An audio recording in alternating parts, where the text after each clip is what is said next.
I think this is video 72.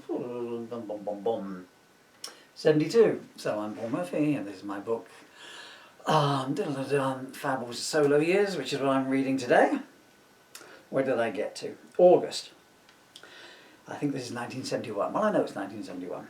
The book is a parody of the Fabbles, of the Beatles, called the Fabbles, a la the Ruttles, you know, and this is their solo careers. Hence the title, The Solo Years. Get on with it. Goodness me, he takes that long to get going. It's a wonder he's got 2 children. People don't watch these for the ad-libs, you know. Anyway, August. Since the previous year, Jim has had Harold Macmillan, ex-Prime Minister, freelance cartoonist, trees only, and the photographer who captured the iconic Flabbey Toad album cover, take single photographs of the construction of the London International Hotel at 147 Cromwell Road, Kensington, from one fixed point. The building now complete, the photographs are put together this month by George Massianus, founder of the Flawless Art Movement and contemporary of Nunu and several halibut, to form the 19-minute time-lapse video film Hard On. Unfortunately, the fixed point that Macmillan had chosen is the top of a Mrs. Millie Pede's conservatory.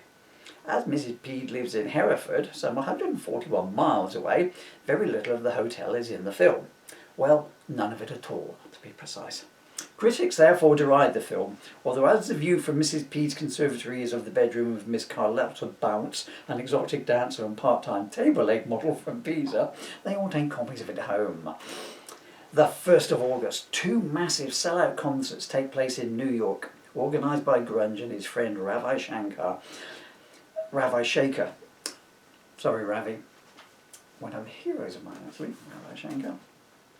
In aid of the peoples of Bangladesh, who have been hit by twin disasters of famine and civil war. Not many jokes in that line, was there? Many of Grunge's closest friends turn out for this amazingly worthwhile cause, including the effusive folk poet Bob Wordsworth.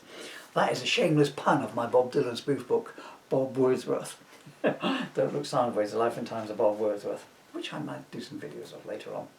Where did I get to? Bob Wordsworth and ex-creamed blues guitarist Crick Neclapto. Bongo agrees to appear, either one works, extricating himself from Blind Sam filming by asking the director for time off. Are you still here? We finished the film 2 weeks ago, replies Ferdinando Slaphead. I wish I'd read his name before I did the accent. You're still here? We finished the film 2 weeks ago, replies Ferdinando Slaphead. Jim does not attend the concert as, look, haven't I done enough? I've stayed in bed for a week. Twice, for God's sake. You can't expect me to actually put myself out for people. You ingrates have no idea what suffering is. Mother! Paul does not attend as the concert was being announced as an ABCO thing. I had to weigh up the humanitarian consequences of my personal petulance against the benefit to others. I'm sure the starving millions will sympathise with my plight.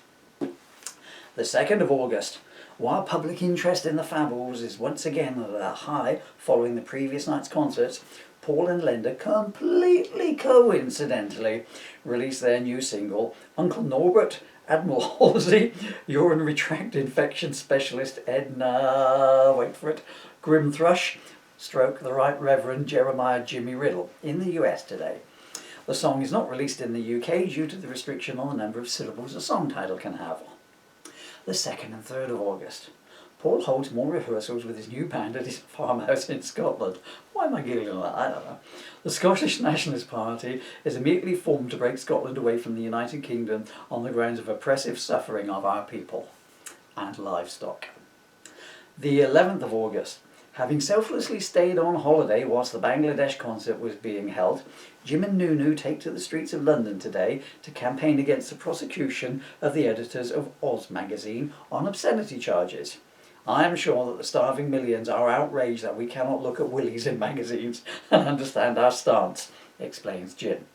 Nunu is unavailable for comment, having locked herself in the bedroom with an advance copy of the Big Boy issue. Okay, that'll be for now. Coming towards the camera, best as I can move. Hello there. Hello, camera number 2. Here's my wrist.